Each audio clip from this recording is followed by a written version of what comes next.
আসসালামু আলাইকুম। আশা করি সবাই ভালো আছেন। আমার ইউটিউব চ্যানেলে সবাইকে স্বাগতম।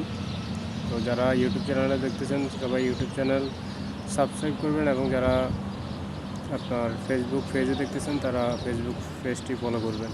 তো আজকে একটা কথা বলার জন্য আসলে ভিডিওটা করা, সেটা হচ্ছে যে অনেকে আপনার জানতে চায় যে বর্তমান যে রুলস হয়েছে যে বাসার বিষয়ে, এটা আসলে অনেকে অনেক কথা বলে। আমি যেটা বলতেছি ফাইনাল, আপনারা এটাই মনে রাখবেন যে আগের নিয়মে যেরকম ফ্রি পারমিটের জন্য আগের নিয়মে যেরকম অ্যাপ্লিকেশন করতে just passport, birth certificate and ছবি লাগতো, এখনও তাই লাগতেছে। কোনো ভাষা দক্ষতা সার্টিফিকেট কোনো কিছু ওটা লাগবে না। এটা হচ্ছে যে এদেশে আসার পরে যদি কোম্পানি মানে ওয়ার্কারদের জন্য এটা একটা ট্রেনিংয়ের ব্যবস্থা করতে পারে, এরকম একটা বিষয়ে মিটিং হয়েছে, ঠিক আছে।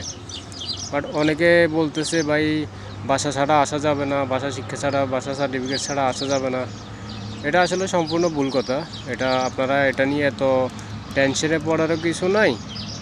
কারণ অনেকে যারা এখানে আছে তারা 2 বছর থাকার পরেও অনেকে পরিপূর্ণ ভাষা জানে না, ঠিক আছে, পরিপূর্ণ ভাষা জানে না। সুতরাং যে আপনি দেশ থেকে আসবেন, ভাষা শিখে আসবেন, এটা হচ্ছে সম্পূর্ণ একদম মিথ্যা একটা ধারণা এবং মিথ্যা একটা নিউজ। তো যারা অনেকে আপনার এই নিউজটা জানার পরে অনেকে আমাকে ইনবক্স করছেন, অনেকে অনেকভাবে টেনশনে আছেন, অনেক কথা জানতে চাইতেছেন। আসলে মূল আপডেট হচ্ছে যে আগের নিয়মে যেরকম কপি বাইর হতো এখনও সেম নিয়মে কপি বাইর হবে। ভাষার যে রুলসটা সেটা বাংলাদেশ থেকে কোনো সার্টিফিকেট, বাংলাদেশ থেকে শিখে আসার কোনো রুলস, ওইরকম কোনো রুলস করে নাই। সুতরাং এটা নিয়ে চিন্তিত হওয়ার কিছু নাই।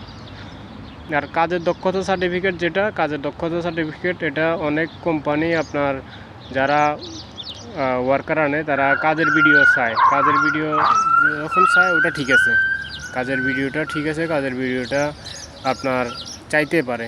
কিন্তু কাজের দক্ষতার সার্টিফিকেট যে আপনার অ্যাপ্লিকেশন করার সময় লাগবে, এটাও সম্পূর্ণ ভুল ধারণা। আপনার দক্ষতা সার্টিফিকেট যদি, কাজের সার্টিফিকেট যদি থাকে, সেটা আপনার প্লাস পয়েন্ট, মানে এদেশে আসার পরে আপনার এটা মনে করেন যে এটা কোনো একটা হয়তো কাজে দিবে। কিন্তু এটা যে একদম ভাষার সার্টিফিকেট, কাজের দক্ষতা সার্টিফিকেট, এগুলা যে একদম মানে লাজিম, এগুলা যে একদম মানে দরকারি, ওইরকম কোনো বিষয় না। সবশেষ আপডেট যে ভাষার বিষয়ে আপনারা চিন্তিত হওয়ার কিছু নাই। আগের নিয়মে কপি বাইর হবে, আগের নিয়মে সব কিছু হবে। সুতরাং টেনশন ছাড়া থাকেন, টেনশন নিয়ে নিজের শরীর স্বাস্থ্য খারাপ করার দরকার নাই। তো এটা হলো যে মানে আপডেট আর কি। এটা মানে অনেকে জানতে চাইছেন, এই জন্য ভিডিওর মাধ্যমে জানা দিলাম। তো সবাই ভালো থাকবেন, সুস্থ থাকবেন, আর আমার জন্য দোয়া করবেন। আসসালামু আলাইকুম।